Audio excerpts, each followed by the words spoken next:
try that. Krista Casisio from the Grand Oaks Feeder. Melanie Bujnak. I'm the headmaster of the Academy for Science and Health Professions. Mark Merle, College Park High School. I don't think I need that.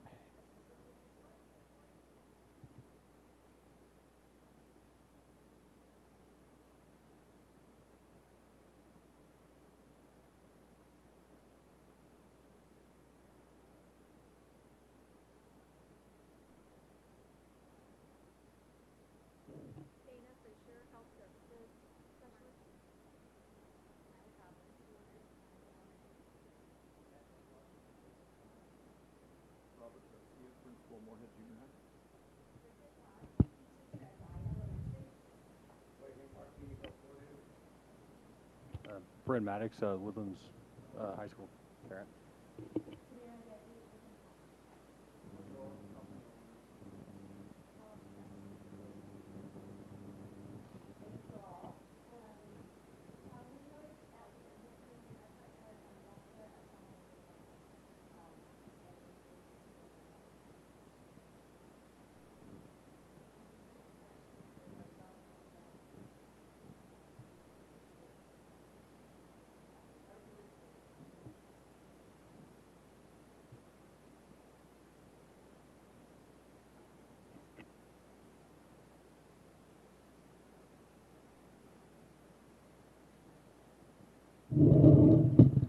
Test 1, 2, 3.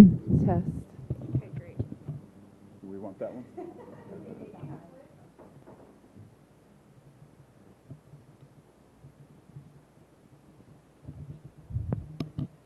All right. All right, are we echoing now? I'm sorry. Okay. There we go.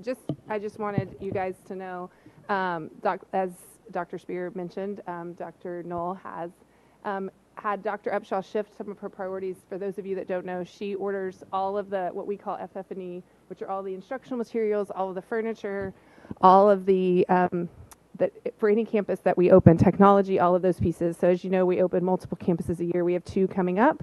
And then she also does the instructional materials adoptions. We have science this year, readings coming up. It was one of those moments where we're like looking at what's on everyone's plate. So we'll be working together to take a recommendation to the board for our next co-chair, but just wanted to, guys, give you that update. Sorry. No problem. Okay, it should be working. Okay.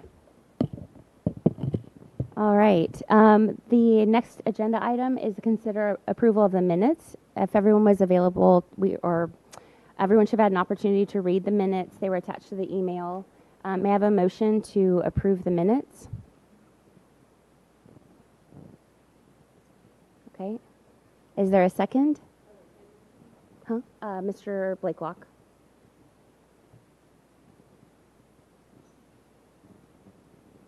Okay.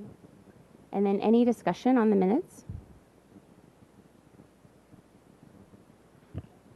I just have can you hear me?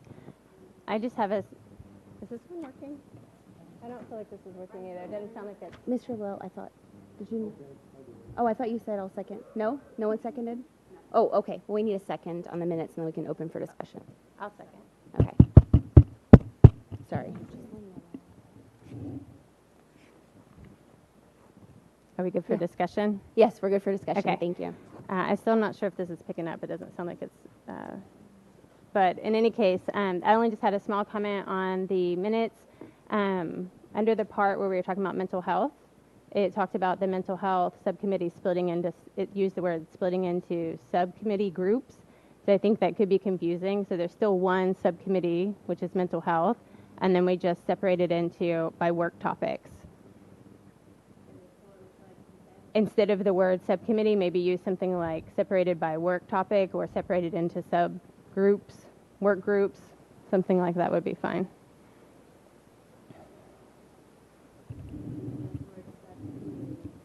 Just use work groups instead of subcommittee, I think would be fine. That way it just clarifies there's still one subcommittee, which is the mental health.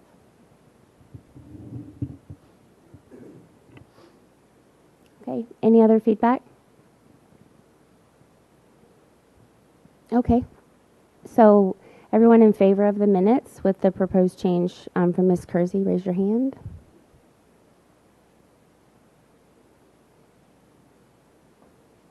All right, motion passes unanimously. The next topic over here is community feedback. We have the SHAC email open to the community where anyone can email us feedback or concerns. We had one email come through. I did not create a slide about it. It does have a student's name on it. It was related to the use of rank 1 and physicals, and so the district, it really wasn't a SHAC business item, and the district was very helpful in helping that parent get directed to the correct individual. So it was sent to us, but it really was not ours, so we sent it along to the right people. All right, so our next agenda item is receiving the SHAC committee updates. The first committee to provide updates will be the compliance subcommittee. Okay. Our subcommittee did not meet since our last full SHAC meeting, so this is an update of the 3 focus areas we shared during the last SHAC meeting. So they were directly from Texas Education Code, that was on opioids, suicide awareness, and daily recess. And so, as I mentioned in our original meeting, the compliance subcommittee itself doesn't generally do a ton of the work, but we make sure that the other groups are doing some of the work. And so the recommend age-appropriate opioid instruction, that's underway and will be discussed during the Tucker's Law update later in the meeting. The recommend strategies to increase parental awareness regarding suicide, also underway and will be discussed under the mental health subcommittee update. And the last one, recommend policy on daily recess.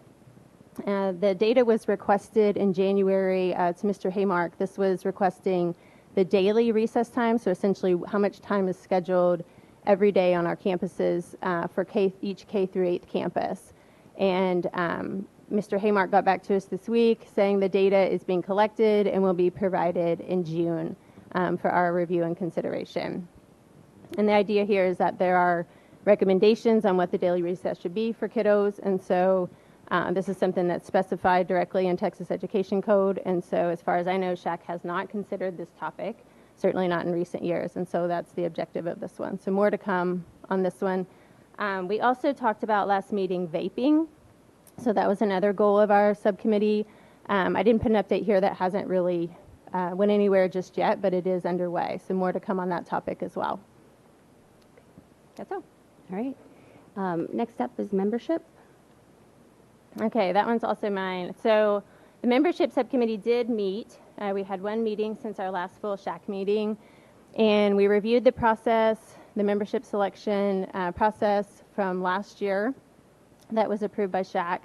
And I included the key dates here. That was May 1st, that CISD will advertise the application, and that's on campuses as well as on CISD social media.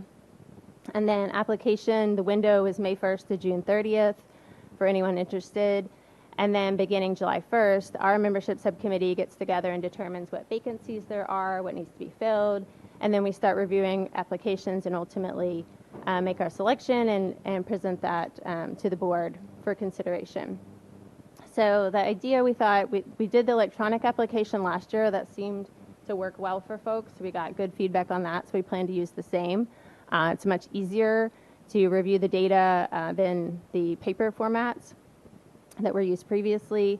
And then as far as the process itself worked well, and so we didn't have any modifications to recommend to the process. So we plan to use the same process for selection and recommendation. And then one topic we talked about is that, on SHAC, similar to other committees throughout the district, that Caney Creek generally doesn't have as much representation as some of the other feeders.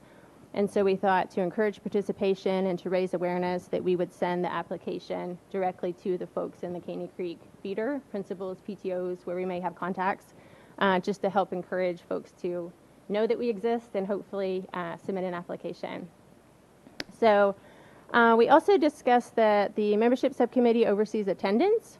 And as you've probably observed over the past few meetings, attendance is really high the first meeting and then tends to wane as the year goes on. And so it becomes more challenging to meet quorum. And so There's a statement in our bylaws related to this, and I'll just read it to you. Basically, it's expected that members attend at least half the meetings. So for this year, since we have 5 meetings, that would be attendance for 3 meetings.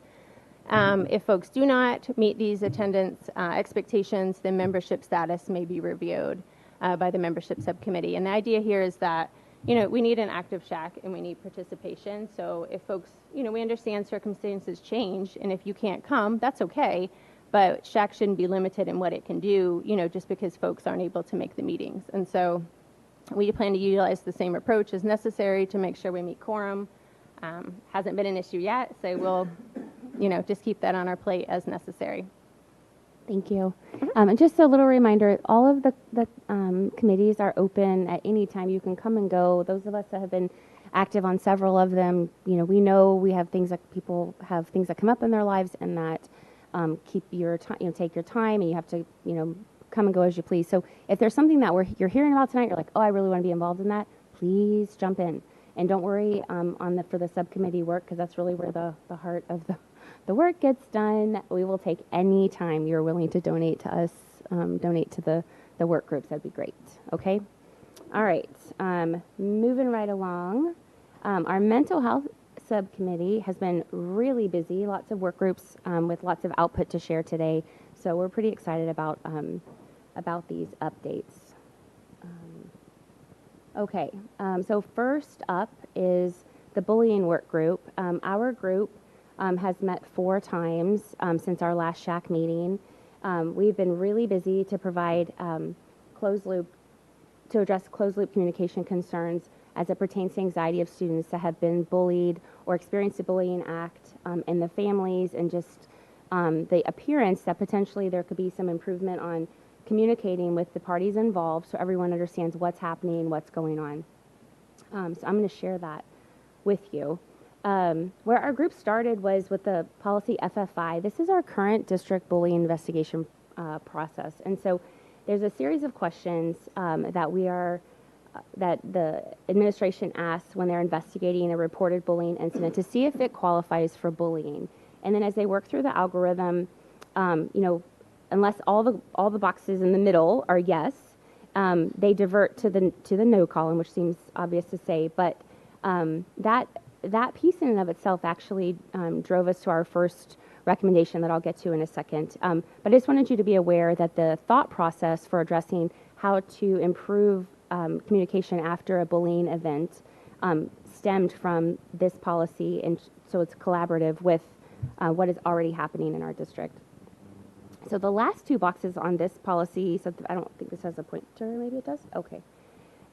These last 2 boxes on the policy here, those are these 2. And so once a bullying investigation has happened and it's determined that the event was indeed bullying, the anxiety that's happening with students and parents that are in this process is partially contributed because, or partially caused because there's not a clear-cut number of steps or communication process that's happening afterward, and that is the perception of the parents and the community members that were bringing forth this concern. So our suggestion is some proposed steps for closure. And the first suggestion that we have is education of parties about definitions and terms used. Bullying is a really hot word. It's often used inappropriately. There's a specific definition that goes along with bullying and criteria that must be met. And so we really feel like it's important to educate all of the parties involved to what constitutes as bullying, and getting everybody on the same page as to what it is and what it isn't, and why it was or wasn't the act that's determined. The next step would be a statement of findings given to both parties only as permitted by law. So whatever information that is determined, both the student that was affected and the student that did a bullying act, that both of them are understanding what is the problem, what has occurred, and how the administration sees what's transpired. Step 3 would be the school's plan to remediate or prevent future occurrences would be given to the victim and the student who bullied, again, as allowable under the law.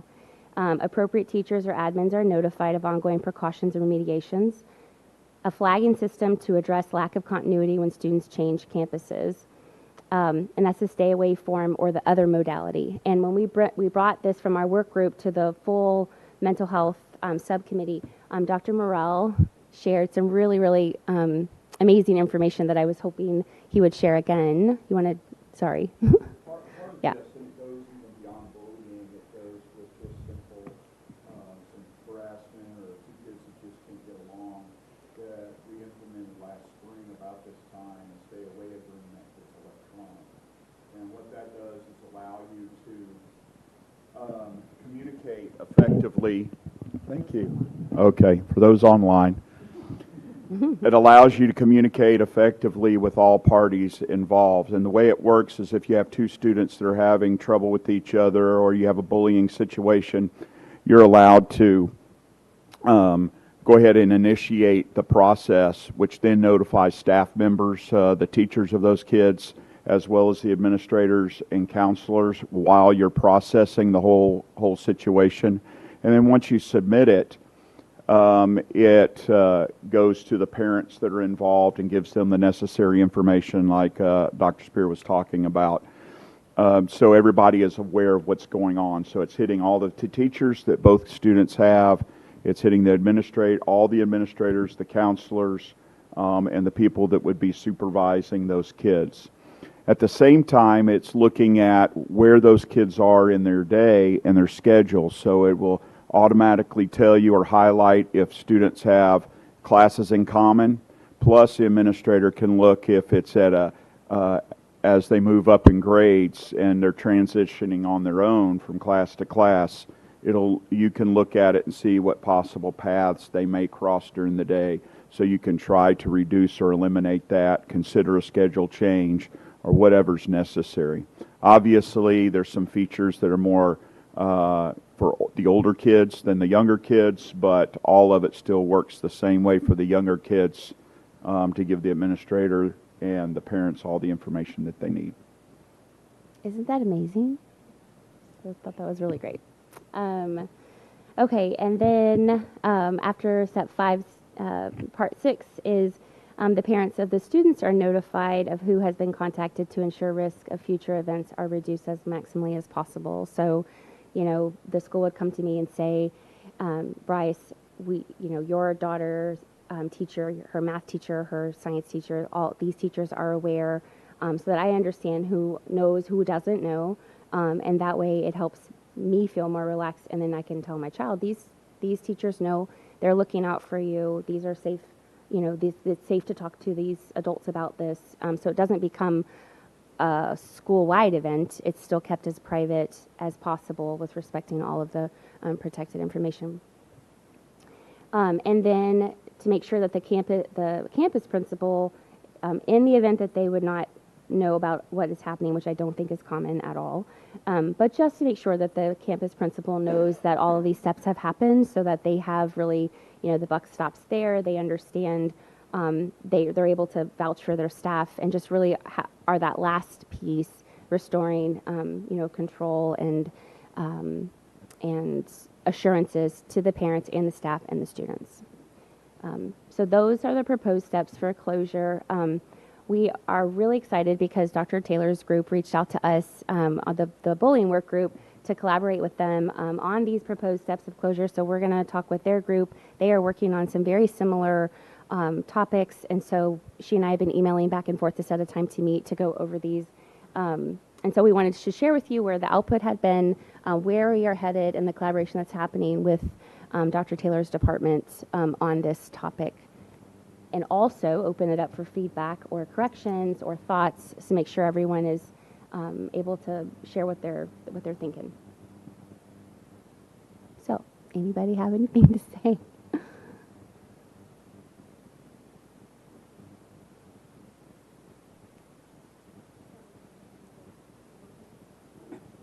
Maybe. It's green. It's green? Okay, thank you. I was just wondering, and I think this is great. I appreciate all the work in it. I think it's fantastic as a parent and as a staff member, both. I'm wondering if the statement of findings given to both parties as permitted by law what that means. And I may have missed it, we might have gone over it, but I know that it can be a sticking point of parents going, well, tell me who, which I can understand as a parent, who did this, and wanting to know a whole lot more. So I just was wondering if there's a little more definition around permitted by law and what people may seek when they see that. If it's, you know, if it could put any students who had a transient error and is not going to repeat the behavior in a harmful position, if that makes sense. I don't know. Well, Just looking at it from that perspective. I think it's probably easier to start with the intent of the statement of findings, and the intent is that when an act has occurred, that I understand, you know, your child did whatever, and this is why we found this. We looked at this camera, we talked to these students, or there were multiple witnesses, or whatever. So as a mom, I understand what has happened, what act my child has done, and then as the permitted by law, the district and the schools, they're not able to give certain information. And so we wanted to be really respectful in making sure that there wasn't any compromise on information that was exchanged, but still provide the education of the parents and the students too. What you did wasn't correct because of whatever, or this student did this and it shouldn't have happened, but we see it and we're gonna take these steps to make it better. So you have validation of the student that's been affected, and you have a room for education for the party that committed whatever the wrongful act was. That was the intent behind it. That definitely makes sense and helps clarify. I think I just wanted to make sure that it wouldn't be, it sounds bad to say, just looking at it from both parents' perspectives or Yeah. both families' perspective, that it wouldn't open a door for a parent to say, well, by law, there's no reason you cannot tell me the identity of the student who did this, the other students. So that's what I was kind of wanting to make sure of. Well, these aren't laws. These aren't, you know, this is a recommendation that we'll partner with the district on. These are, you know, potentially a procedure if the district wants to adopt that, but this is not a law, and the law actually says that the school cannot give student information. So if that's a statement from the parent, then there could be room for re-education, you know, on what is permitted and what isn't. Oh, that's great. Pardon me for being, this is something I don't know as much about, but I just wanted to raise it as a question because I was Yeah. curious. So thank you for clarifying. Yeah, sure. Appreciate it. Absolutely. Other questions? Dr. Spear, Yes, sir. could maybe for clarification, it might lead people to better understanding of putting permitted by FERPA, Oh, perfect. which is the Yes. law that governs that, on what we can Absolutely. share with, what educational records we can share, so that limits it. Mm-hmm. But it's just like but if you get into specific, like a stay-away agreement, you can't have a stay-away agreement without the two kids knowing and the parents knowing who the two kids are. So you can share some things, but you are limited on others. Okay. If you have a bullying situation or you have a harassment situation or anything like that, you might have consequences for students. You can't share the consequences, but you Sure. can have some communication as a need to know to stop behavior or stop the harassment. Sure. I like the change. So does that make sense? Absolutely. Could I make a quick comment as well? I don't know if this is on or not. I'll try to talk loudly. One of the parts, if you look back at that algorithm, the bullying algorithm, I think it's very focused on the perpetrator or the person who's committing the whatever act it is. And one of the concerns I had as a parent is that nothing in there really speaks to the other side, to the victim or to the person receiving it. And so when we're talking about closed loop communication, and it says in there both parties, I think it's also important for the other side to receive some information about, you know, education about the terms, but then also understanding where their next step should be, what their responsibilities are, what, you know, as parents, what their action, you know, where they stand in it. Because from my experience dealing with this bullying algorithm, it's been varied. And so from some staff members, you get absolutely nothing. They say, we can't talk to you. And then from another staff member, they'll tell you details, but they don't necessarily tell you where to go. And I can go down the personal experience we had last year, but I won't. I mean, we could talk about it in detail, but what you were addressing before with the new protocols, it may address quite a bit of my concerns with that, but it's more about bringing in the other party and closing that loop so that it's not just left as an unknown to the other parent, so that the parent can advocate for their child as well about how to stop the repeat behavior. So, and I don't, you know, I hear what you're saying. some of the tricky parts of it when you have a bullying situation is you're dealing with it, the flow chart is clearly to identify whether it's bullying or not, and you're handling the situation. But there should be communication back to the victim side of, hey, we went through our bullying protocol, we have determined that bullying was occurring, we are taking appropriate action to try to end that, but we're limited from there on. There's not much else we can say to you, but we're going to do that. Now, you should be given some guidance too, as bullying is identified, of what your options are as a parent from a school perspective.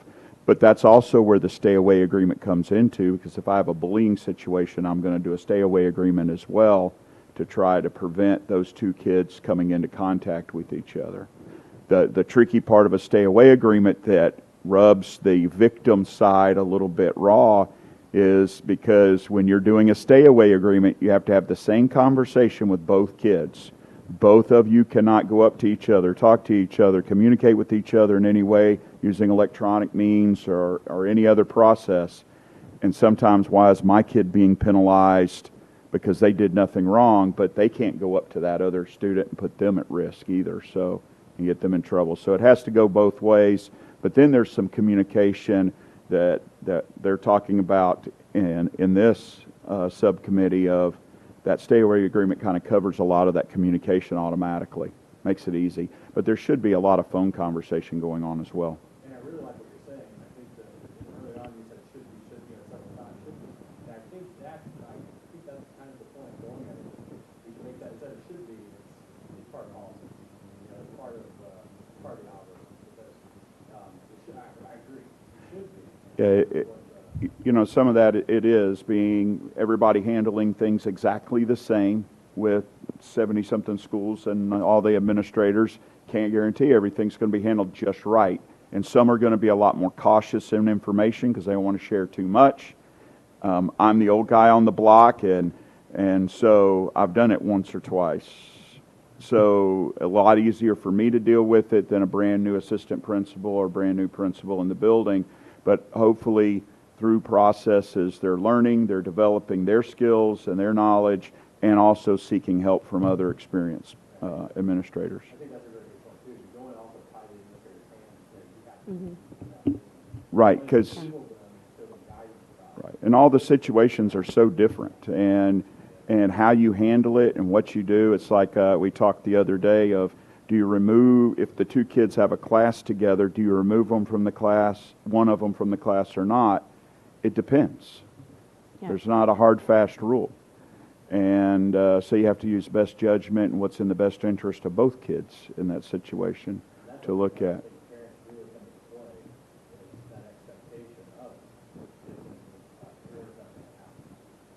Right. Which I do think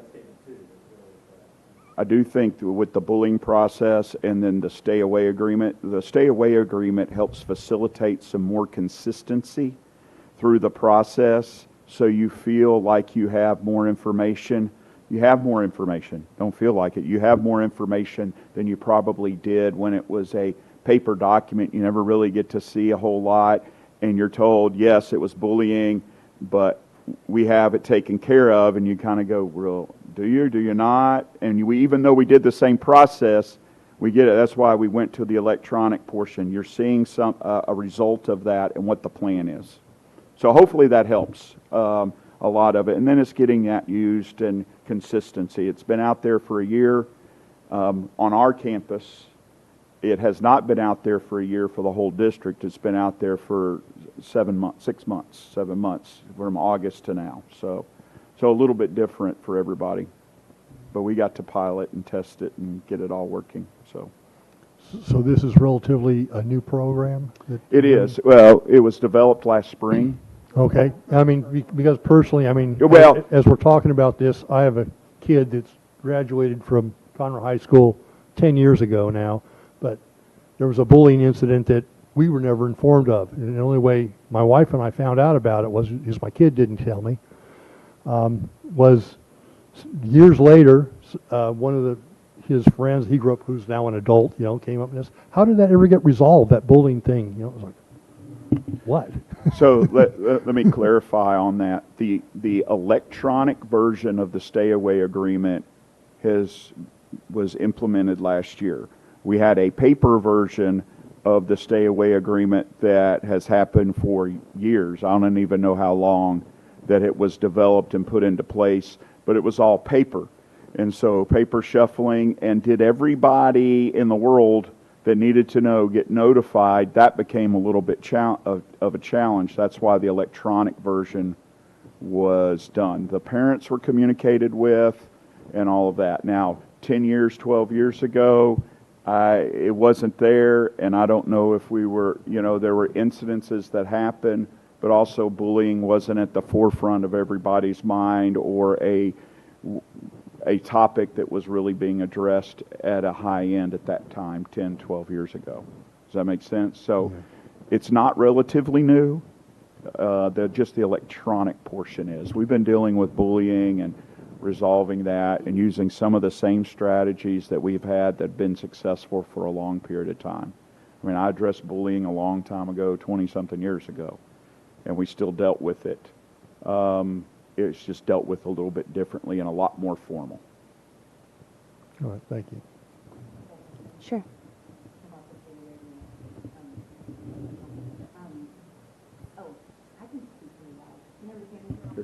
Oh, online. Oh, okay. So just a couple questions about the, and I'm just going to ask the question so that it doesn't get like too much in the weeds and I don't take up too much time. But and I might have missed this. Is I was wondering who initiates the stay away agreement. I'm assuming that's like one of the options, and it's kind of probably depending on the actual situation of interaction or bullying or whatnot. So I was wondering who initiates it. Is it a teacher, or I'm assuming it's like a frontline person, maybe to say this is a good. And then what happens if the agreement is breached by one party or another? And is there another alternate route that you go at that point? And then I'm really curious about, is this recorded in a file permanently? And what the process would be for that documentation if it exists, or is this kind of an alternate route to a more of a formal discipline? Was that on? I don't even know. Okay, good. There you go. So some great questions. So as far as who initiates it, usually an issue, complaint, problem between students ends up with the assistant principal or principal of the school, depending on the level. And so they're the ones that would initiate a stay away agreement, because they're the ones that are investigating, looking into it, collecting the facts and the information. Could it be a counselor on a intermediate or elementary campus? Definitely, because they take on that role as well. So it's really whoever that issue or incident's reported to and who's going to investigate it. So the great thing about a stay away agreement is when you get into a lot of bullying situations, there are a lot of verbal situations more than anything else. Well, it's a hard thing to prove what's said verbally, especially if it's just the two students, it's their word against another student's word, very hard. So the point of a stay away agreement is really that y'all aren't supposed to be around each other, you're not supposed to be talking to each other, you're not supposed to communicate in any form or fashion. So it's easy that if student A walks up to student B, it doesn't matter what's said. Student A walked up to student B and we told you can't do that. So therefore, we have consequences, because now we're taking it away from the students and it's putting it in the administrator's control of student A walked up to student B. Now you're defying my authority as the principal of the school or assistant principal of the school. And here are the consequences or the next steps that we take on our campus to deal with this type of situation. Does that make sense? So it escalates, yes, because it's going out, because most of the situations when you're dealing with it, you can, whether it's bullying or not, you see some stuff, maybe it's not bullying, but you know it's not going right, so that's when we go, you need to stay away from each other, and then that'll solve the problem. I will tell you, typically, once we do that, about 2 to 3 weeks later, especially at high school, now they're together again because they're best friends. So that happens all the time. Then the last one is it recorded and filed. It's a good point because, and we talked about this the other day, of when you have a student that's transitioning from fourth grade to a intermediate campus fifth grade, does that follow them? And does everybody know? It does follow. We can set the dates that it carries over to the next year. And the part that we have to work on now is when students come on to campus, on the new campus, do the right people know on that campus? So it's there, administrators can see it, they can pull it up, look at it, oh yeah, Johnny and Susie have a battle going on, so we need to make sure they're separate. But it's not just hitting you in the face. So we're trying to make it where they see it. So that may be something where it's created that these students have you get a report at X time during the year, at the beginning of the year, that say these students have stay-away agreements, and it goes to the correct teachers, so they are aware that they have a stay-away agreement, so you can recognize any potential problems. We haven't gotten to a beginning of a year where it's carried over yet, so that's right. That's right, not together. Yeah. Yeah, so you will run into situations where you have one student that is being, inappropriate things are being said or whatever by two or three students. So what you'll have is an individual stay-away agreement with that one student to each of those three students. Because so it goes back to the number 2 up there in FERPA, I can deal with student A and student B's name going back and forth because they have to stay away, but I can't share student C and D with parent B, yeah.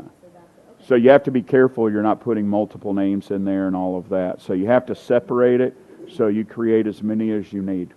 It's a little inconvenient on our part, but the form was designed, it's a pretty slick and quick and easy thing. It's cut down a lot of time, and now it's a more useful document now. Great conversation. Any other questions at all? Okay, so as a SHAC, I'd like to make a motion that we move this proposed step for closure over to Dr. Taylor's group so we can collaborate with them on what the best, what other changes we could make to make this a little stronger if we needed to, and see what the workability would be for this at a district level. So if someone would like to make a motion that we vote on this to move it over to Dr. Taylor's group so they can work on it, that is the ask. Perfect. And then, okay, all in favor?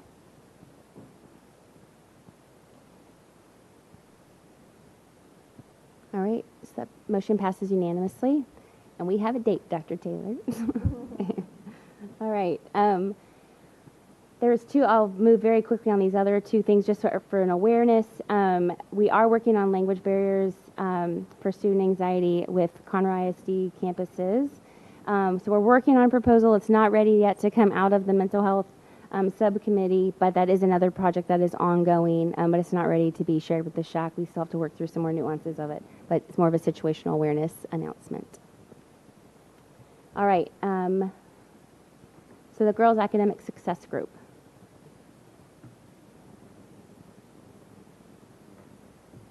Can you hear me? All right. Hi, I'm Jen Blackman, and I'm with the Girls Academic Success Work Group. So this came about from, I think it was a full SHAC meeting where there was a parent that had concerns over the numbers of female versus male national merit scholars and that sort of thing. And so we got together to discuss maybe looking at some data by broken down by gender to see, is there actually an issue? And so after going back and forth with the district, we recently received some data, and the 3 data points that we have right now that we're going to look at are students graduating in the top 10% over the past 5 years, broken down by gender, and then those taking advanced math, meaning either Algebra 1 or geometry, in 8th grade, and then looking at the 5th grade math STAR scores. So we've recently received that data, and we're meeting next week, and we're going to move forward and see what it says. That's it. All right. Next up, we have staff wellness. You want to do the update for staff wellness? Okay, so Marianne is our committee chair for this, and she's unable to be here, so she asked me just to review this with everyone. So we originally talked about what we could do with teacher retention as one of our topics, and looking out in some community feedback from Ms. Horton, she had gathered that technology was one of the top items, but we as a committee have looked into all different avenues, and we've looked at Chrome cart allocations to campuses, and we've decided as a committee that this is not something that we want to pursue at this point. There's lots of reasons why there's different allocations at different campuses. So we're going to put that on the back burner for right now. We want to focus mostly on what we can do to help teachers and maybe even look into why teachers might be resigning and look at possibly exit interview data from the school district to see what we can do to be proactive potentially to help teachers before they choose to resign. And we are looking also at the fact that there is a helpline out for teachers for mental health challenges, and we want to talk about how we can better communicate these services to the staff members in our district to help them with mental health resources. And we did talk a little bit about, in our committee meetings, about a lot of teacher frustration was generated from so many different services on campuses when kids are pulled out of their classes. And that really is a challenge that is based on campus scheduling at all the different individual campuses. And it's probably not something that this particular committee can tackle at this point because it is site-based and how you schedule children's services at campuses. And it's also it's determinate based on allocations as well. So that's an overview. Any questions about our staff wellness committee? All right.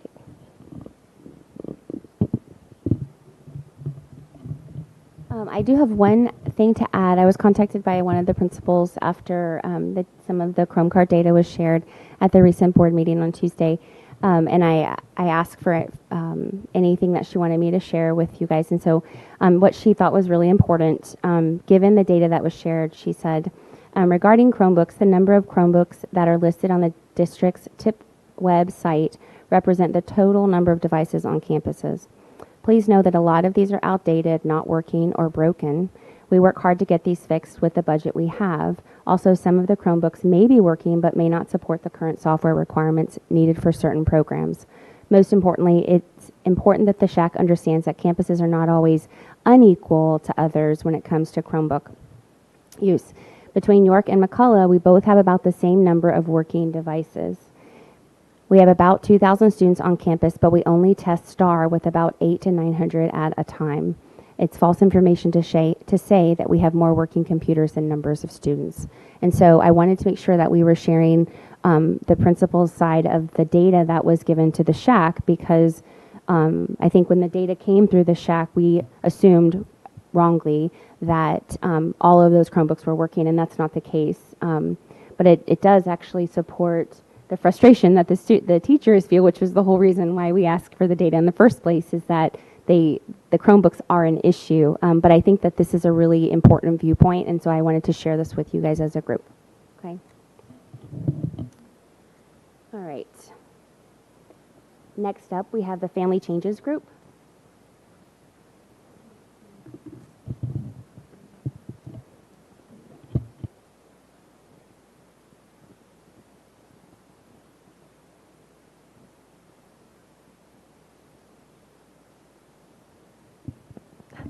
I actually do know how to use this. I just, green light means go, green means go. So my work committee of one has worked on the Family Changes group. Amber Bentley, who is the 6th grade counselor at Clark Intermediate, who also sits on the SHAC, and I, as well as a 5th grade counselor on the Clark Intermediate campus, Miss Yentek, worked on putting together a few recommendations of what a Family Changes group could look like. Probably most likely in the elementary or intermediate setting. Prior to this meeting, we were calling it the divorce support group, but what I found out through my work with the counselors is really, it's an overall support for family changes. So things that are happening in the family dynamic that can include separation, divorce, adoption, fostering, and things of those natures. And the basic principle of the group is that at the beginning of the year, the school campus counselors share with parents that there is an avenue for their kids to come together in a group setting who might be experiencing any type of family change. And parents can then give permission for that child to be a part of the group. At Clark, the way that it works is students are pulled during SMART time because reasonably so, children cannot miss instructional time for a group like this. And yeah, it's just a confidential way for students to be able to share with one another what's going on. And it's counselor driven and led. However, it's really more about the students having an opportunity to share. And there's a lot more details about sort of the structure and curriculum and what's shared during the meetings, and that can be provided at a different time. But again, my kids are a part of this at Clark. It's been very beneficial to them, so would love to see how we might be able to introduce it at other campuses as appropriate. Thank you. Next work group is the Anxiety Testing and Suicide Prevention Work Group.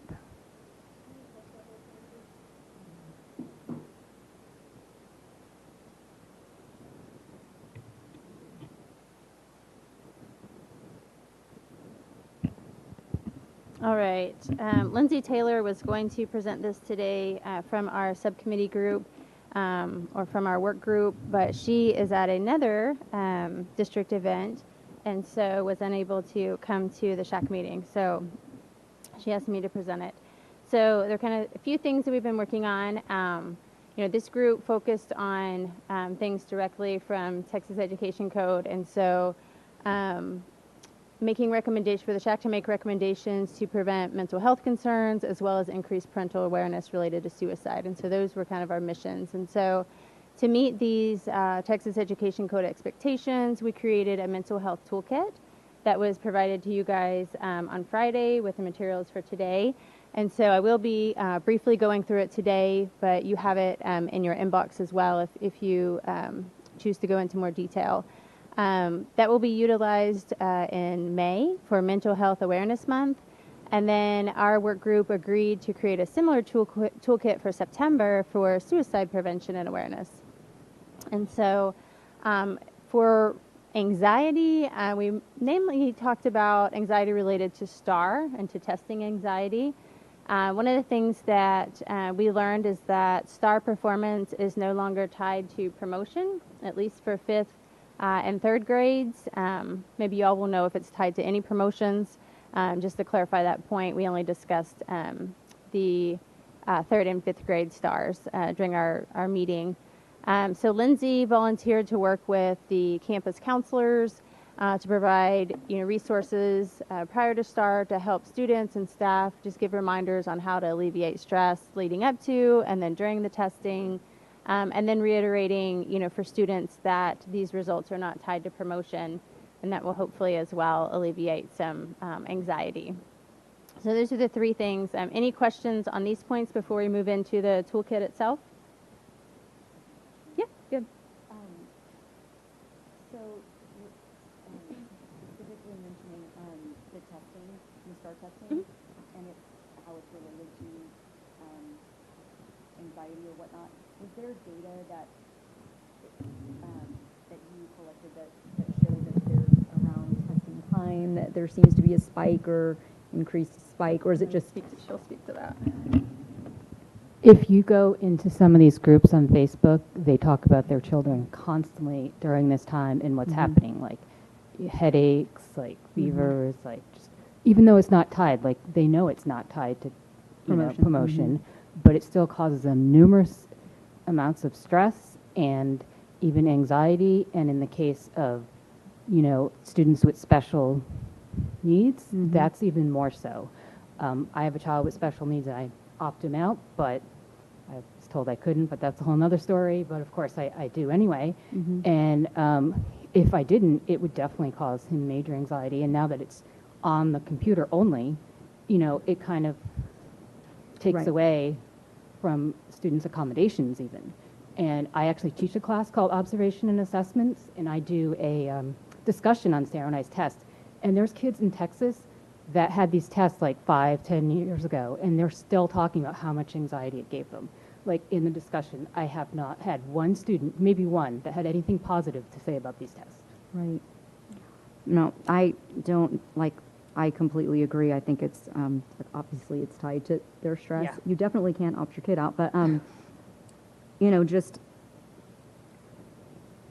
from a legislative standpoint, I don't know if there's more conversation to be had regarding the standardized Unfortunately, tests. the legislative standpoint is that they have a 30-year contract with Pearson regarding STAR testing, which is really disheartening because I moved out of New York where they had Common Core tied to Pearson.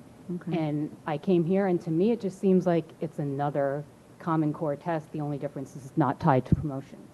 And it's really disheartening because I teach so many other ways to assess children, especially children with special needs. A lot of times it's process and project-based that works better for them. Oh, absolutely. Yeah. And this is not working for them.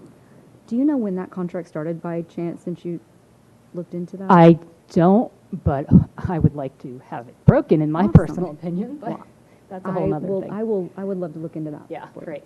I'll look into that with you.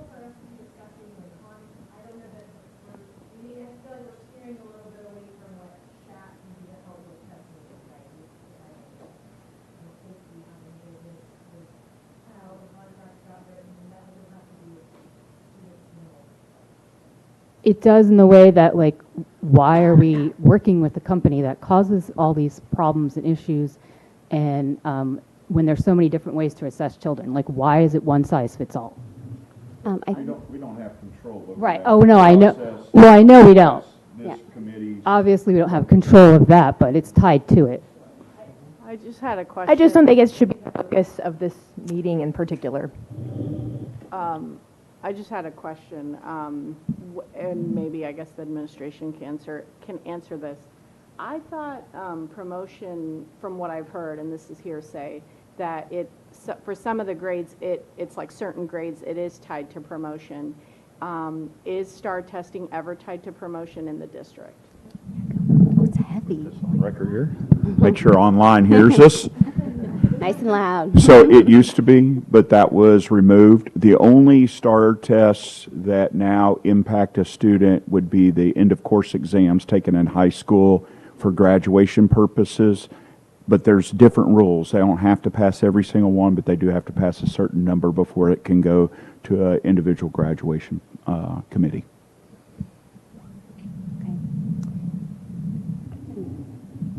Thank you, Dr. Merle, for clarifying that. Okay, so moving into, and like I said, we won't spend a lot of time on the toolkit itself, but these following slides are the toolkit that we will provide out, and I'll talk more about next steps.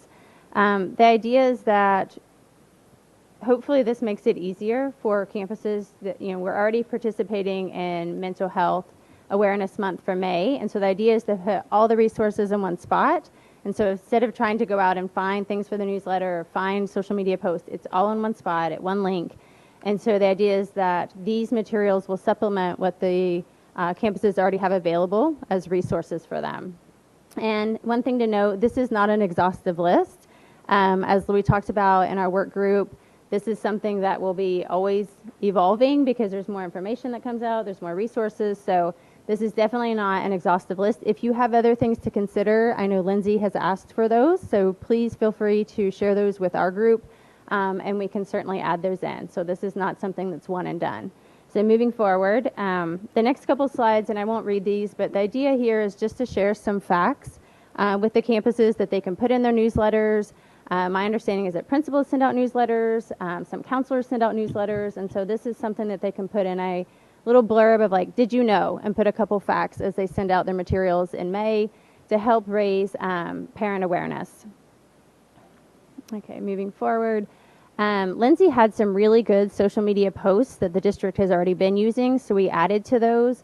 We have two links here. One is for May mental health, and then we've already started the one for September for suicide prevention and awareness.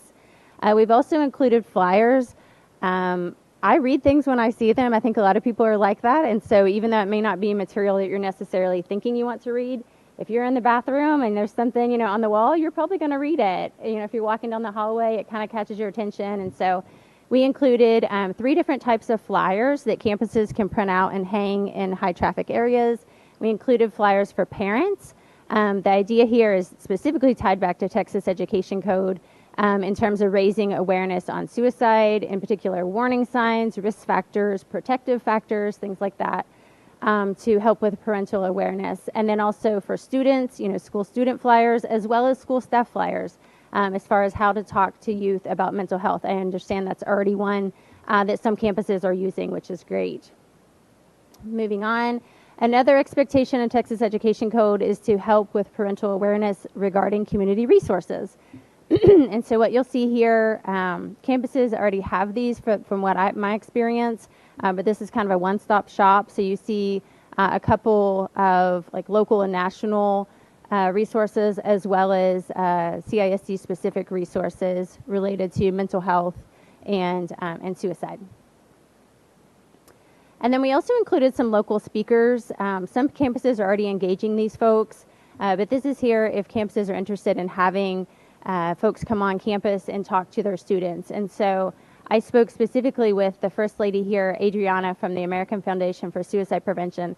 Y'all, they have some really good resources.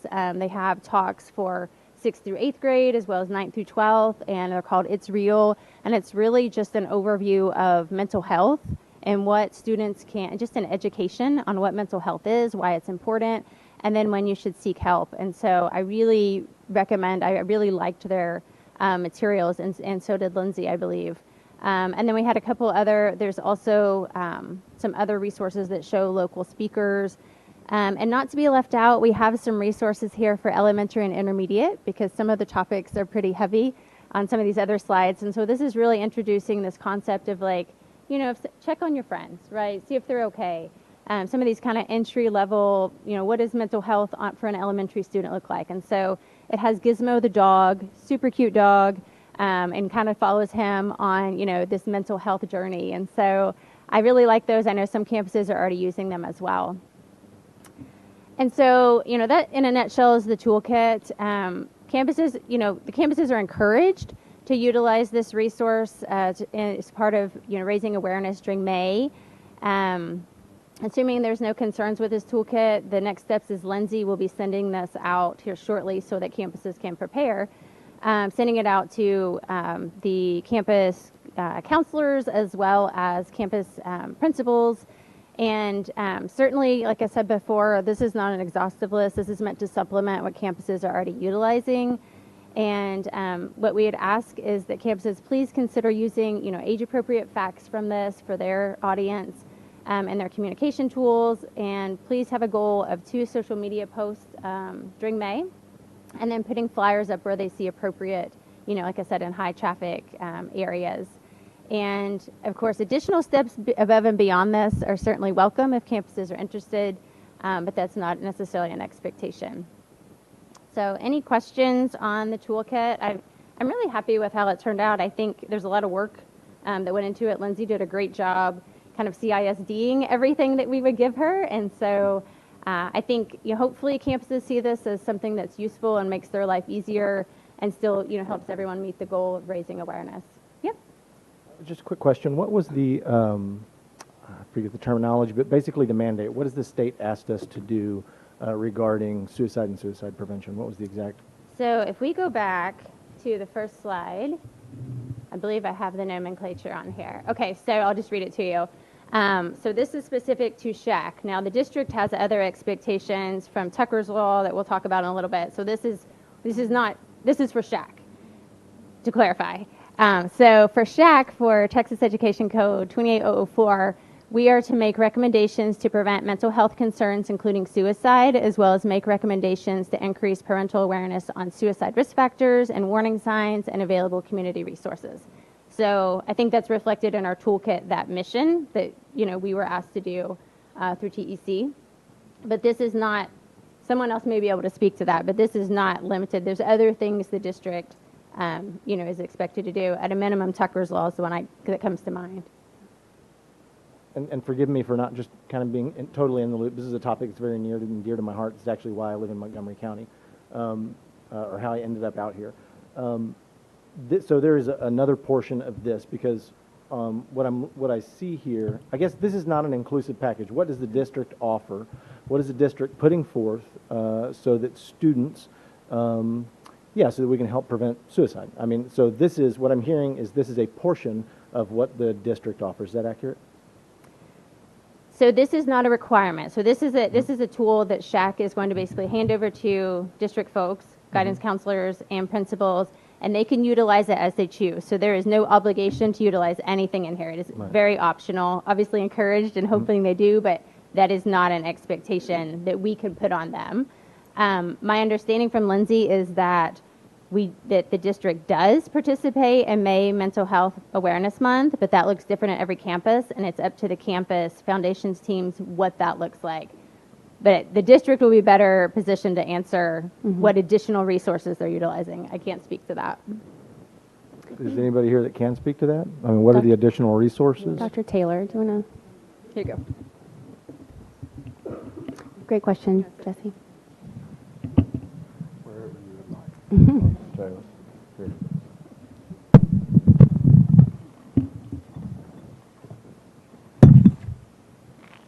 So to speak to your question, Mr. Frazier, we are required to, basically the same statute of SHAC, which is to make programs related to mental health, suicide, substance abuse. We have TEC codes to follow, just as SHAC has TEC codes to follow to recommend those resources to us. We have a wealth of resources that we push through the TECs, which we are required to teach these pieces, and we also push through our guidance and counseling model, which is a Texas comprehensive model for guidance counselors to follow. So we have different avenues that we follow the statutes, and what I'm looking at right now is TEC code 38.351. And if you just Google TEA and you look at some of these TEC codes, it will show you what school districts are required to do. And then the TEC code that April mentioned is what SHAC does for the school district to help recommend these pieces. But yes, the answer is yes. We do have things that we are required to do for suicide prevention, drug abuse, and you name it. Yes. Do you know, is there a teacher in service that's a portion of that? Is there a portion of this that's teacher education? So there is. Okay. Yes, we have various ways that we educate our staff. We educate them through starting with our PBIS, our positive behavior intervention systems and supports, which talks a lot about these different pieces, through guidance and counseling. We have our vector solutions, which is used to be called safe schools, but every staff member engages in a lot of different pieces. And so there, again, there's multiple ways that we do educate teachers and staff members.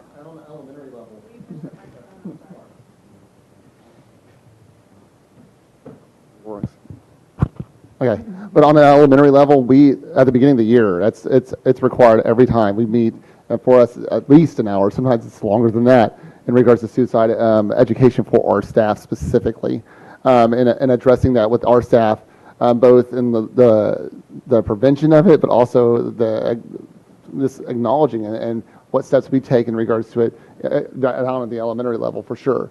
And that's every single year we do that with our staff, and it's a non-negotiable. It's built into our staff development every single time. Thank you very much. I mean, that's very helpful information. It sounds like I've got some, just a little bit of reading up to do, but that was my main concern. And this is fantastic, by the way. This is a wealth of information, which is phenomenal. I just wanted to make sure, and obviously I shot for sure this wasn't all we were doing was handing out flyers. No, definitely not. Yeah, no. Thank you very much. I appreciate that.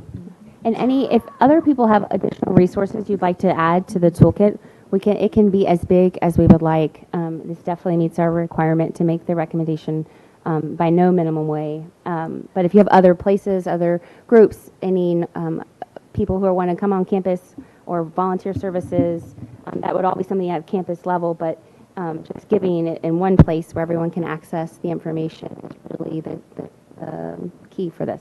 So please And I have jump one in. thing to add. Conroe ISD has a mental health page, and it's fairly new, so not a lot of people know about it yet. So maybe we can get the word out about that, because a lot of the information will be on that. Great, thank you so much. All right. Yeah.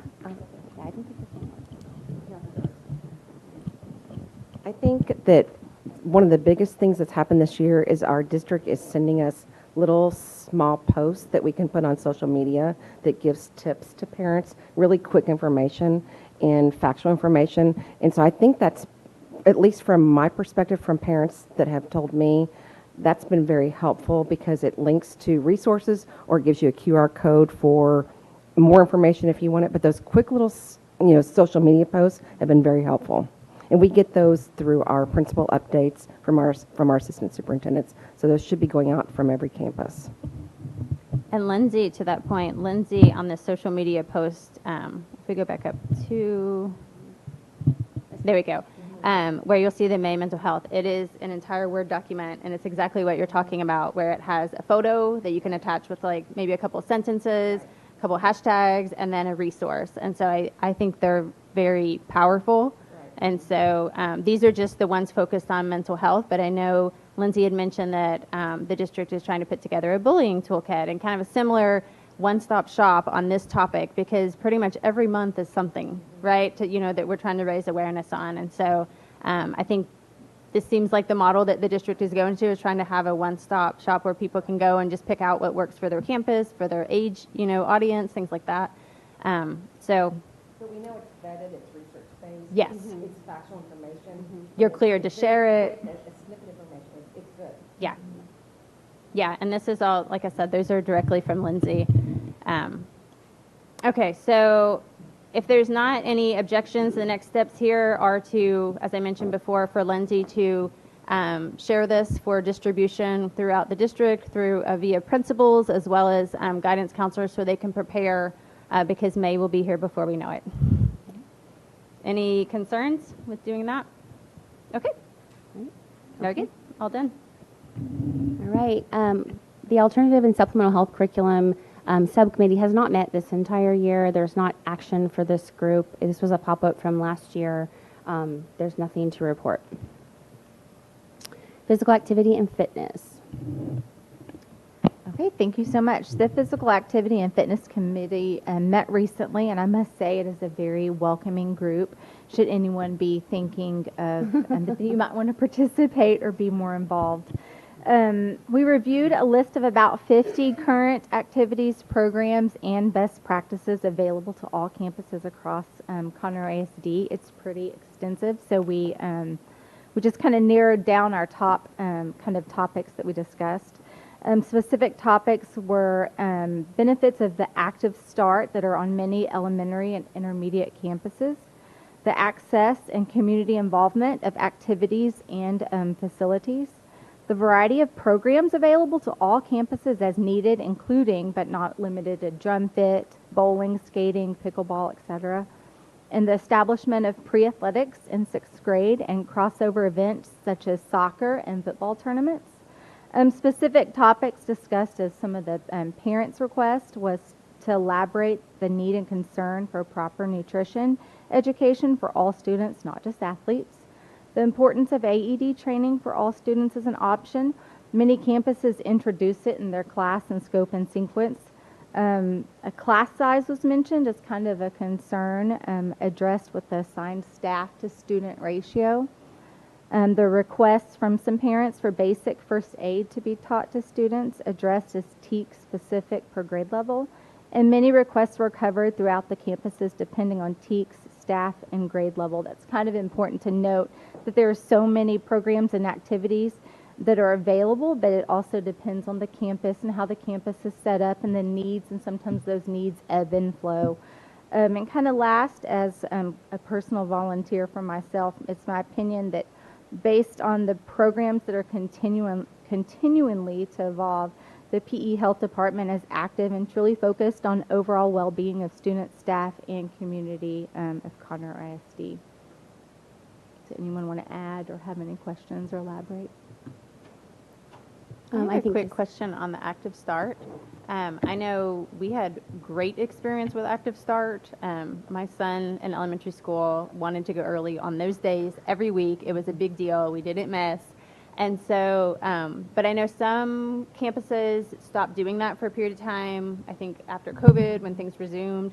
Is there an expectation across the district that that happen at campuses, or is it completely campus dependent. I can answer that. I love that you asked that and that your child wanted. That's what the staff Loved feedback it. was, that it got students there early because they wanted to do that. And I'll Well, let and y'all. I currently have an Active Start campus, and we do it for one grade level. It actually helps facilitate our PLC meetings as well that we have. And I agree with you. We have some students that show up immediately for it. I will say my daughter was not one of those people. She was one of the ones that say, hey, can I hang out your office a little bit? Because it's Active Start Day. So I think it can go both ways. But we have some boys that would show up like at 7:20, because they were ready for Active Start. But is it required? No.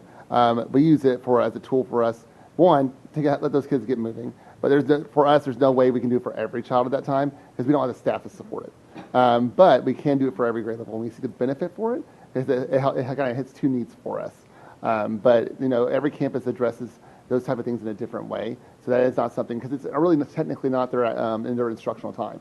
For us, only a portion of it really is during our instructional day, is actually 15 minutes of it. The rest of it actually is when they're reporting to school. And so it's really that we actually monitor that. We're on campus and that's our contract time. But that for students, they don't have to be there. That's a good point for a lot of it. A lot of what I noticed as a parent just attending the subcommittee was, and I guess that's with any exercise or activity or fitness, it does it helps benefit different in a variety of ways. So it wasn't only benefiting the students, it was also helping the staff of the campus. Well, and I also, sorry, I'm picking on this one. To me, Active Start is not just about active bodies. Sometimes it's about active minds. And so, we have certain kids that gravitate to wanting to have kind of a library mode, makerspace moments. And that to me is just as active as you going outside and being active. And so I think sometimes we pigeonhole it into just they're outside playing outside. It may not be that. It may be something that's different in regards to that too as well, depending on the campus. Because I was at campus, one of our Active Starts is they went into rooms and they did different things. And they had that choice, and they could draw a card. So it really can vary on campuses. I just want to, the comment on the AED, the importance of AED training, that is more than a parental request. That is actually recent legislation passed last summer. So I think that's something we need to make sure is happening. It doesn't fall as a requirement of the SHAC, but it definitely is a requirement of the district. It's House Bill 4375. And it requires school districts to provide instruction on use of AEDs to existing requirements for cardiopulmonary resuscitation in grades 7 through 12. So something to think about. I know we'd emailed about it before, but that's a requirement from grade 7 to 12. Excellent. Any other things? Okay. All right. The bylaws are up here. Our subcommittee, the bylaw subcommittee has not met. But I do want to address the conversation that happened at the board meeting on Tuesday with some situational background and some misinformation that was shared that I think reflected poorly on the SHAC that was not accurate. And so for people who are new this year, our current bylaws were amended from the old ones. We took the old ones and we enhanced them. We used the other SHAC bylaws. We used Texas Education Code and the Texas DSHS manual. We follow the same process as the previous SHAC followed when they amended their bylaws. They were approved unanimously by the school employees. The vote was 17-1, and the one was a parent. There were multiple meetings held to seek feedback, which was incorporated in the final product. No one came to the SHAC to ask about the bylaws or stated there was a problem until February's meeting, and then last week, or this Tuesday rather, a week ago today, the conversation that happened ensued at the board. I did reach out to President Hubert to understand his concerns. He did not take me up on my offer. And then I reached out to Ms. Galatis as a follow-up from Tuesday's board meeting, and she said that she's going to draft them and send them for comment at the mid to late April. But at this time, there's no working together on that part. So I still don't know what needs to be done or what the concerns are. I have no information additionally about it. But I wanted to give you guys the historical reference so that we know where we were when the bylaws were passed and how they've been sitting, helping guide the infrastructure of how the SHAC conducts business. And that's what those are. They're for the SHAC. They're not rules for the district. They're not rules for the board. They are rules guides for us to follow so that we can stay organized and keep our business moving so it's consistent with Texas Education Code, or the business of Texas Education Code. There was a comment about an abundance of work that the committee is asking of staff members, and Ms. Gladys said she thought it was the co-chair. That is not me. I have never been told we are overwhelming anyone with information. Dr. Upshaw, who's not here tonight, but she had requested to be the gatekeeper for when and how a SHAC member could reach out to the district. And so I have a table that shows the total number of requests that we have asked for as a SHAC. There are 6 total, and these extend from last year to this year. And so you'll see it's very small. I apologize for that. The daily recess minutes, the health one, scope and sequence, the incidence of vaping, drugs, and opioids, data related to CISD academics, that's the girls' academic success group, the number of Chromebooks, and then the current suicide and awareness prevention efforts, which that was directly from Lindsay Taylor's group, so that actually didn't involve anybody else. So for clarity's sake, and then you have the timelines of when those were requested and when they were delivered. And so there's a substantial amount of time from when they were requested and when they were delivered, because we weren't trying to create any hardship or any sense to be overwhelming. So I wanted to clarify that point. Another comment that was made was that individual committees and SHAC members have the ability to dictate work to district staff. This is false. The truth is there is a process in place. This was set up by Dr. Upshaw. The board appointed her to be the co-chair and the district coordinator at the membership meeting. The Excel sheet reflects that what we were asking for. Another false statement is that the SHAC is requesting data from various district personnel and needs to establish a point of contact in the district. Again, this is not true. We have that. That was Dr. Upshaw. She was appointed by the board to her role, and we were working with her, I thought, very well. So I was quite blindsided by the discussion that happened on Tuesday, because I am really, really proud of the work that we have done here, and we have been working very hard. And so it was really difficult to sit and listen to the things that were said because they were not true. Another statement that was made was that the board is admitting members to the SHAC, and then the SHAC is removing their voting rights. From what had been past practice, the SHAC committee did remove voting rights from certain SHAC members that were employees of the district. This is also false. To my knowledge, this has not occurred. Current SHAC bylaws state the board will appoint the district coordinator, and the board appointed Dr. Upshaw to fulfill this role based on the SHAC membership recommendation in addition to her role as co-chair. She voted at every meeting. No one removed any voting rights. I don't know of a single member at this table that does not have voting rights. And regarding past practice, in prior years, the SHAC had non-voting members, but that has not been the case this year or last year. We had nothing to do with that. So that's not relevant to our current bylaws or voting rights. And there's been no examples or specifics given as to when the past practice had occurred. Another false statement is that there are 10 SHAC subcommittees. There are not 10. There are 6. 5 is not one of them is not active, so effectively there are 5. And our mental health group quickly worked into different subgroups so that we get the work done, because it's not effective or efficient to have 14 people working on the same project. I'm not really clear on why there are such concern about subcommittees. This is not any different than what the school district does when work needs to get done and you need input from people. You grab groups, you get the work done, and then you filter it back up. And the statute does not prohibit subcommittees. Another false statement is that some parents are substitutes. Some parents are substitutes for CISD, but were appointed to SHAC as parents, not employees of the district, so these folks can no longer be on SHAC. That is not true.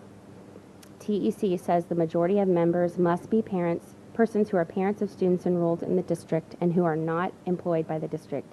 TEC did not specify if parents who substitute are considered employees of the district. Thus, the SHAC membership subcommittee categorized parents based on this information that they provided on their applications for SHAC purposes.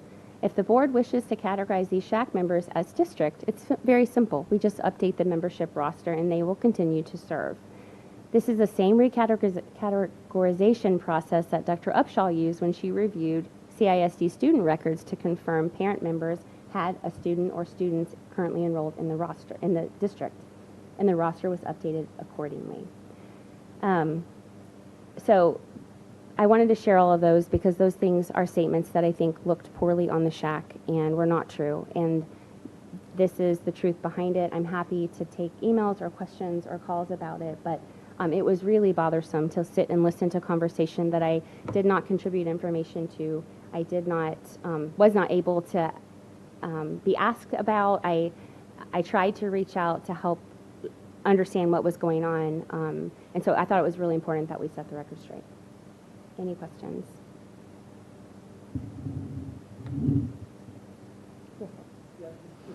Our very first meeting, I feel like we were discussing something that sounded like a political issue, just with the boardroom and having the chat. And I'm not going to pretend to understand the dynamics behind that, nor do I care. I don't think that the subcommittee is about being approved up by the board. It's about making recommendations that we do. Yes. That's up to the students. Microphone. Can you speak in the mic? I can't hear you. Regardless of what the board may think, and that's not a knock at the board either. I don't know, nor do I care, nor do I want this to be a part of our meeting anymore. It's politics. I'd like to move on from it. I don't care what was said in the board meeting. I don't care who told a lie. I don't care. It doesn't affect me.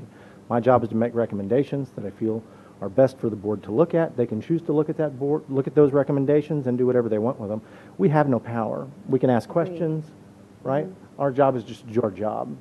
That's it, period. And whether they choose to look at them or not, that's their job as a board member. That's why they were elected, and I can't do anything about that. I just know that I don't think that there's any of that here that really is going to affect us. I don't know what happened, but I guarantee you my feelings aren't hurt in any way. Thank you, Mr. Frazier.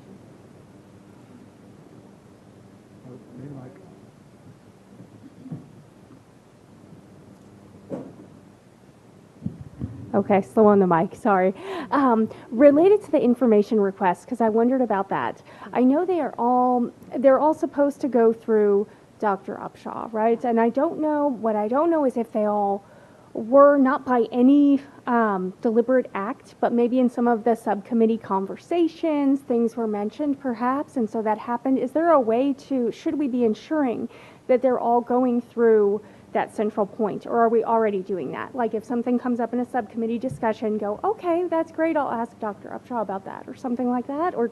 Yeah, that process is already in place, so the chairs of the subcommittee will reach out to Dr. Upshaw, and then whatever information is requested is submitted.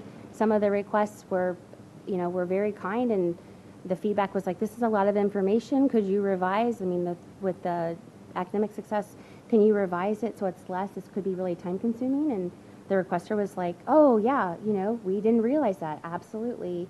And that was revised, and the group worked with the information that was given. So that process, to my knowledge, has not, or that pathway has not been broken. I did email the list to Dr. Upshaw for feedback. I did not hear anything back about that. So. I think it's important to note that when we're talking about this, that we talk about specifics, and there was a lot of generalizations in the board meeting, and generalizations don't help get us anywhere, right? And so you can make a broad sweeping statement, but if you can't have anything to back it up, that's not productive. And so I think what this table does is it clarifies there was not an abundance of work that has been put on the district and requested of the district. There's 6 things. This was not something that was ever dictated. We went through Dr. Upshaw, which was the process that was set up. And each one of these things, it was also implied that there is various requests being sent out to district personnel. That isn't happening, as noted here. I can't think of one non-SHAC member that a request has ever been sent to, and Dr. Upshaw was on all of those. And so I think it's important to talk about specifics and what actually is happening. All of these things, they weren't nebulous requests. They were all tied to a specific Texas Education Code expectation of SHAC. And so to your point, I think, Mr. Frazier, the reason that it's relevant is that we need this information to do our job on SHAC. I don't care about the politics either. Frankly, I think it's ridiculous that it continues to find its way into this room. However, when there's implication that we're asking for hundreds of pages of information and all this, and that's not true. And so if it starts limiting what we have access to and what we need in order to make these recommendations, I do think that's not okay. And that is why it's important that what's being said in the board meeting, because the board is making decisions at this point on our bylaws based on that information, which was incorrect. And so I think it's important to share what did happen, what is happening, and that all of these are tied to the expectations in Texas Education Code. I'm here to serve our students. I want to meet Texas Education Code, and that's it. And all I want is for, the board and the district to partner with us to help us meet those goals. That's it.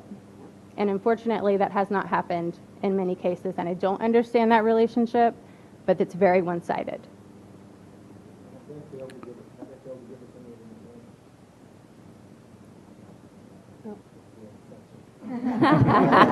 There you go.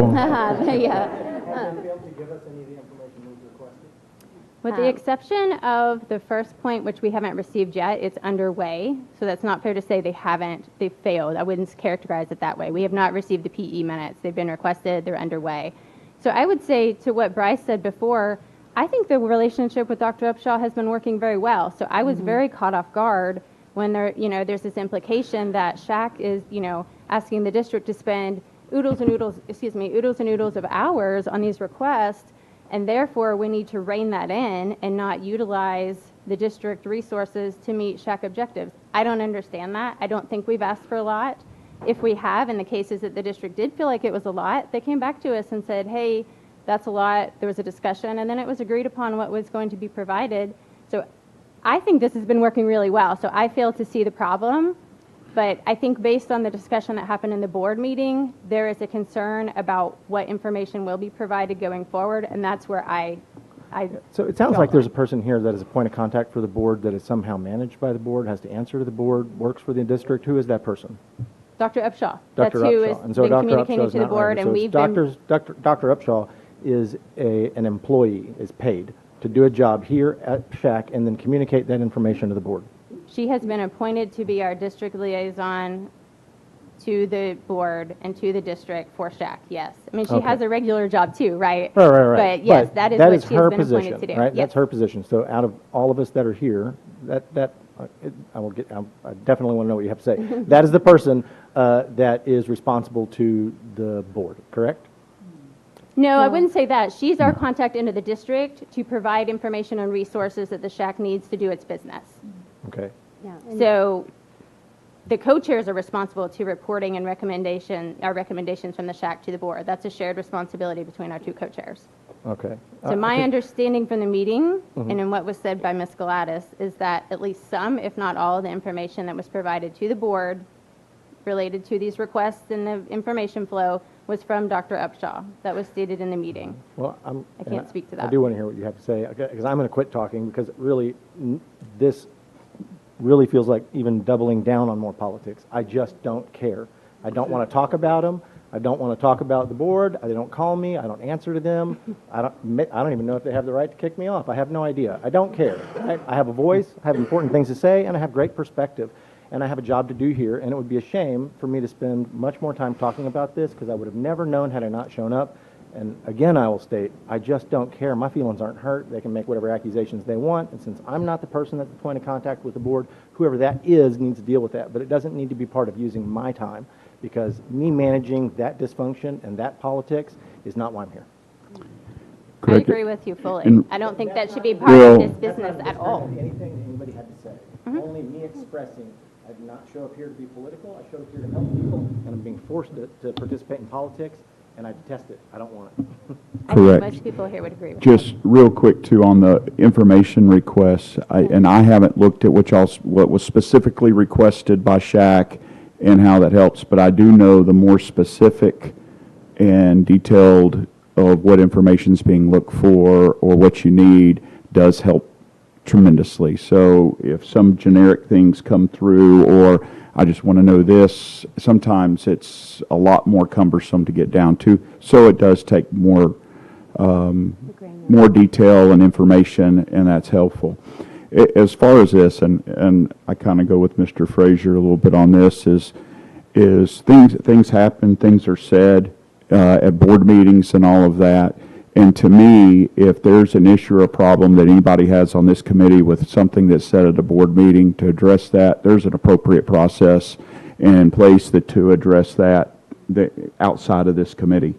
And those people need to address that with the correct people. We have a superintendent, we have deputy superintendents, assistant superintendents that can talk with you if there's an issue, but we need to focus on our tasks at hand. And this is, I missed the last meeting because of an issue, but I agree, this is two for two for me, that I'm kind of in agreement. I don't care what happens at the board meeting. We need to do what we need to do. No, gentlemen, I agree, but at the same time, I think full transparency is fantastic. You know, so I would motion that anything that's brought up about SHAC is brought up at this meeting, every single meeting. You know, if it affects this committee when other people are saying certain things and trying to constrain different stuff. I expect full transparency from the district. I expect full transparency from any governing body that we're dealing with. And nobody's forcing anybody to stay here. But I don't think any of the information that's being provided or any of our discussions is being kept from anybody. But because some people are disagreeing with each other at a board meeting, that has no business in this committee, because it has nothing to do with any of our recommendations that we're making or any of the job responsibilities that we do. We have a couple of people that are battling with each other for whatever reason. I don't understand the fundamentals of what's going on, but like on the bylaws, that is something that does concern us. That is something that we spent a lot of time on. I was in the subcommittee, so it's devaluing my time that I've already put in, you know? So again, I would end it, I wouldn't keep talking about it. I'd just say I'd motion full transparency that you bring up these topics every single time they come up, please. And I don't disagree with if there's a bylaw, if there's a problem with a recommendation that's been made, that to be discussed, but to get into who said this, who said that, back and forth, tit for tat, we need to drop. I don't disagree with going with the information when it's relevant to something we've requested as a group and a committee, or a recommendation we've made, or anything like that. But we're getting into more of other things and personal things instead of what our decisions and what our discussions and what our recommendations are.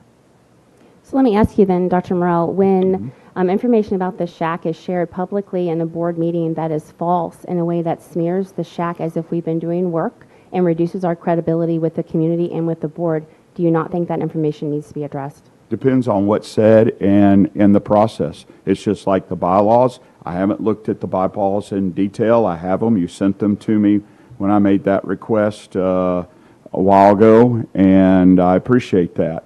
But it's going through that and working through it, and that is a relevant thing with the bylaws. But some of the things that are being discussed and some of the things that are being brought up, I sat here and went through a conversation about Dr. Upshaw in this meeting, that people had an issue or a problem with how she handled things.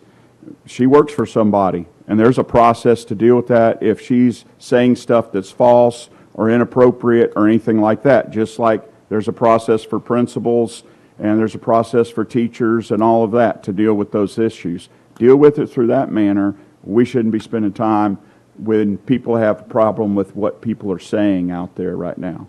We need to do our job, and that's to look at the data, look at the information that we have, make recommendations, and go forward. But I think that speaks to the heart of what we're talking about is the data. And so if there's an expectation that there was the expectation that we will be limited in what data is going to be provided to SHAC. So how far there can we meet our goals and expectations if we are limited in the data that we're going to be given? Those to me are completely directly related. But has there been a limitation at this point? There has not been a limitation at this point, but it was very clearly laid the groundwork. So it's a non-issue right now. That's okay. I mean, I disagree. Can I just put in one little thing? Dr. Upshaw, from the very beginning of this meeting, said that she's been pulled from that position. So now we have no liaison. Yeah, so I'll work with Dr. Medford in the transition until another person is appointed to be. And I don't mean, I want everybody's voice to be heard, and I didn't mean if I started to cut anybody off, I apologize, because I want to do more listening so that I understand. And maybe I'm wrong. I've been wrong before, probably even this year. I just really, I want to spend the time doing, like, this time represents time we didn't spend talking about teen suicide or bullying or, you know, whatever it is, right? Everybody, yeah, everybody's here, right? And this is time that we didn't, yeah, this time we didn't spend it. But I do And I appreciate. haven't heard anything yet thus far that makes me feel like we're in any danger of not being able to do our job. And at the end of the day, again, what power do we have? Our job is to put up good recommendations, to suggest good policy, and they'll either see it and they'll use it, or they won't. But at the end of the day, all we can do is put forth our best work, and all this other stuff seems a little superfluous and unhelpful. Just a quick question that is relevant. From my understanding, were they having an issue with how many parents were on the board? No, And that was not an issue. at not all. one of the issues. Can I make just a quick comment on that, directly to? Last one, and then Yeah, we'll last move one. on to To the next Mr., thing. I think it's Mr. Frazier down there. I'm not sure, I can actually tell who is speaking. I went to SHAC meetings as Conroe ISD back in 2018 and 2019. And the way the SHAC is being operated now versus the way the SHAC was being operated back then are entirely different.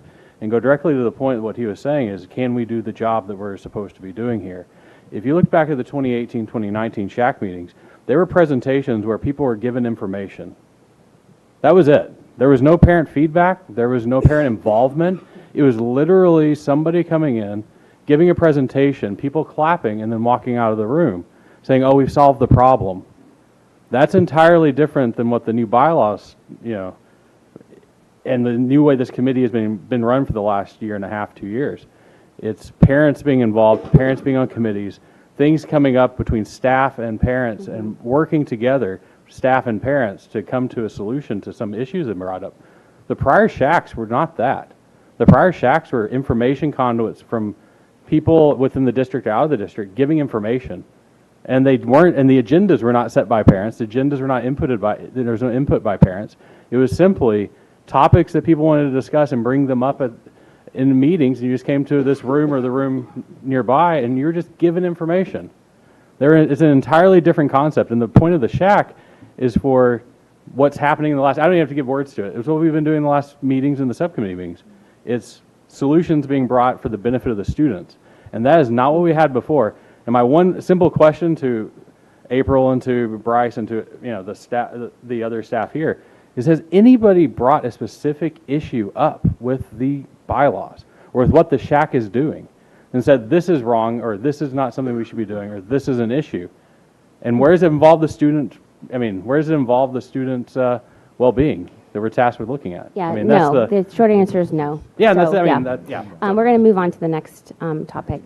Agenda item 5 is Tucker's Law. It's House Bill 3908. This is the fentanyl and drug abuse prevention instructional resources for supporting grades 6 through 12.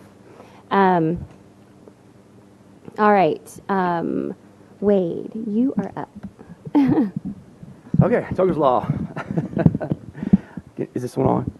All right, so for sake of time, guys, I'm going to kind of go through this kind of quickly, but I do want to cover everything, the important points. We've discussed Tucker's Law previously. It was passed this past September. The governor did state that, the Fentanyl Awareness Month will be in October. It does kind of coincide with our Red Ribbon Week activities. So what I've done for you, you have a copy of this, I hope, in front of you. It's also got links to it. This is all the resources we have in place now on Conroe ISD that kind of that touch all the components of Tucker's Law that campuses do have access to. I've included their website information, but I've also listed in more specifics exactly where the resource is located within that website. So Fentanyl 1 kills, 1 pill kills, opioids, what you need to know. So like opioids, what you need to know, you will be able to see everything that the teachers have access to if the campus decides to use this in a certain course. All the information is available to the teachers, and you can also review that as well. The one I do want to touch on is the CATCH program in detail. There was some conversation when this all came about, because we've been really deliberate about trying to make things consistent across the campus when it comes to our health education. And I feel like, and others feel the same way, that we could try to find something that if we use a resource that's used in a classroom type setting or wherever the campus decide to use it, that is consistent across the district. The CATCH program we already have in place in our school district. A lot of y'all have heard me speak about CATCH before. And right now we have licenses for all of our K through 8 campuses and that we purchased. We're about to be entering year 3. And the elementary schools have the health ed journeys and the PE journeys, but all the campuses have the health coordination kit, is what it's called. To add, well, first let me back up a little bit. Catch program, when this hit, they began talking with all the coordinators and saying, they already started it, we're going to have a fentanyl awareness program. And when Tucker's Law came in place, they're like, we're going to expedite this. And so the Catch program came out and released this in about early February, late January. And so we began to look into it, and it's very consistent with all the other topics that Catch does cover within their health curriculum. All components are there. A quick reminder, it's suicide prevention, prevention of the abuse and the addiction to fentanyl, awareness of local school, community resources, and any processes involved in accessing those resources, and health education that includes information about substance use and abuse, including youth substance use and abuse. The Catch Fentanyl Facts is what it's called, covers all components. It's all covered in there, and it's divided by grade levels. And if you look on your paper, for 6th grade, it's divided to 2 45-minute sessions. For grades 7 through 8, 2 45-minute sessions. And 6 through 12, their program does include the high schools. You know, Catch is known for their intermediate, elementary, and junior high curriculum pieces, but they do have it for the high school as well. So we can use this in the high schools. Again, it's just something that we could use as a curriculum piece across the district that all campuses would have access to and be using the same thing consistently. I know it's late, but I think maybe move to April. I would like for us, the committee, to consider maybe voting this into approval in April if we can. I don't know, Bryce, if you had an idea about tonight or anything. If you want to provide more information. Sure.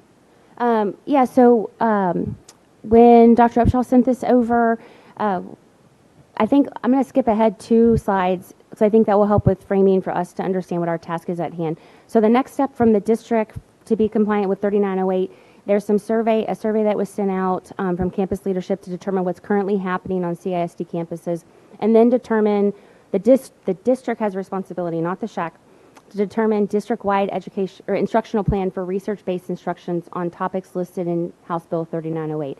And this is where the SHAC would really like to parallel and collaborate with the district, and that's where the list of resources that Mr. Haymark just went over really comes in to our group. And so the ask is that we as a SHAC review these.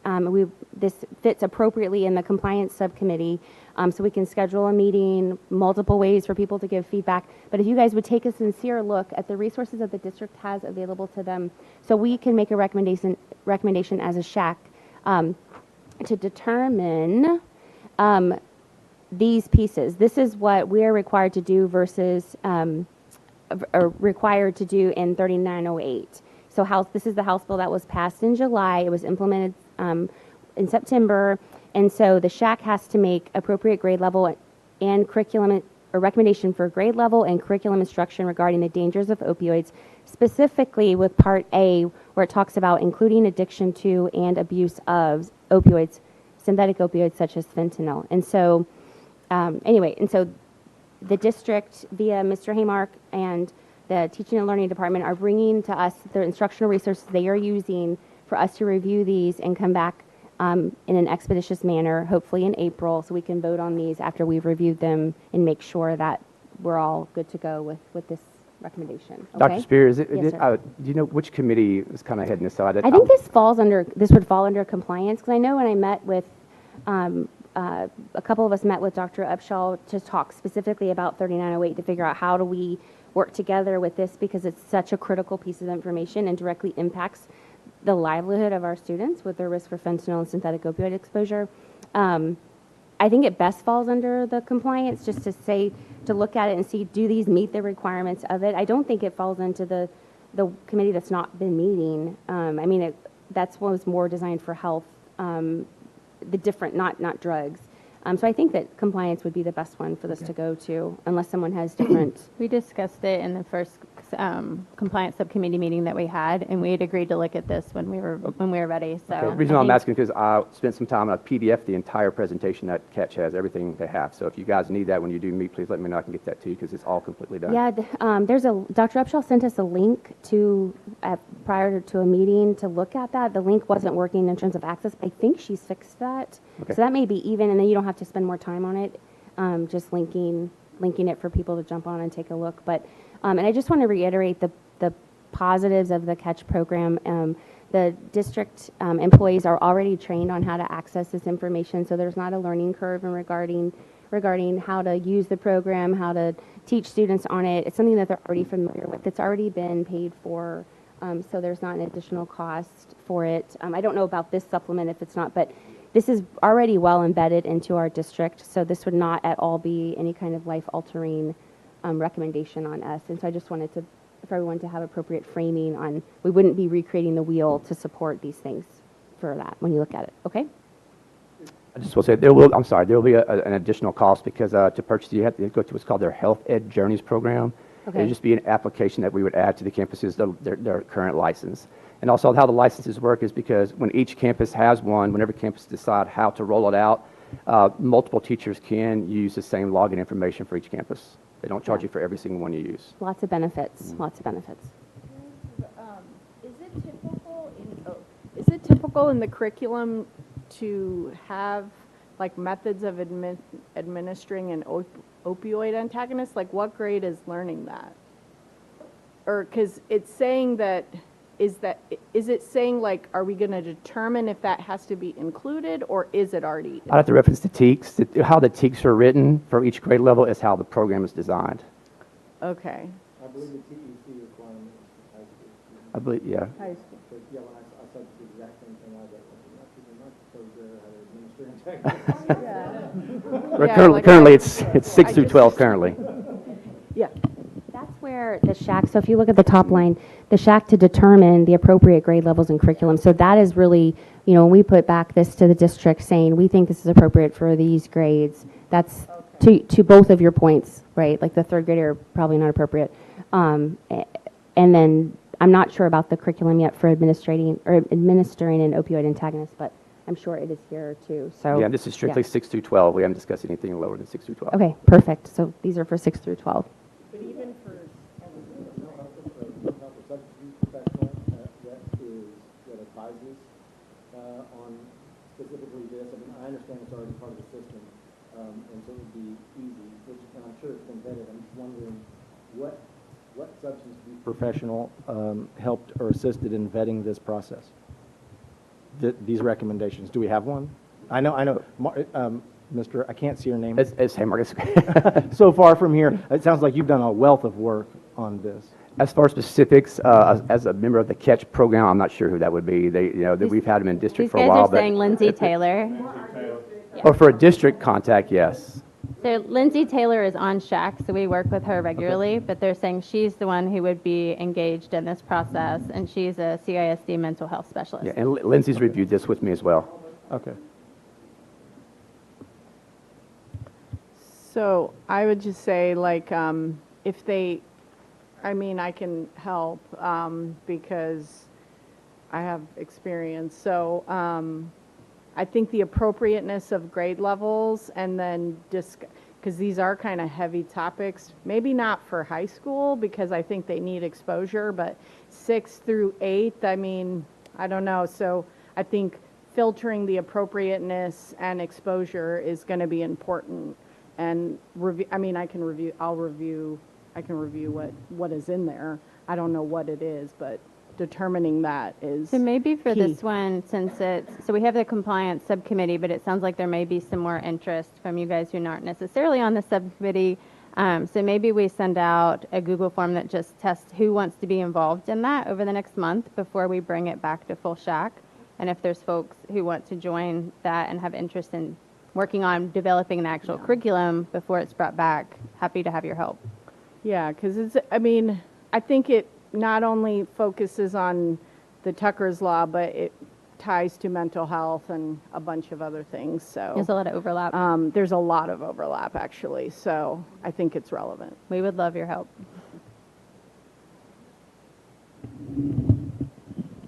All right, that is the end of our meeting today. If you have any future agenda items, you can share them now, or you can email me if you think of them later. I really appreciate the rich dialogue. I I think that a lot of growth happens when we disagree. And so I appreciate all of the comments, all of the feedback. It helps me grow. I think it helps our group grow more together. And I'm really proud of what we're doing. So thank you for all of the work that you've done and all the hours you volunteered. It has not gone unnoticed. All right. So with that, does anyone want a motion, make a motion to adjourn? So moved. Seconds? And all in favor? This meeting has been adjourned.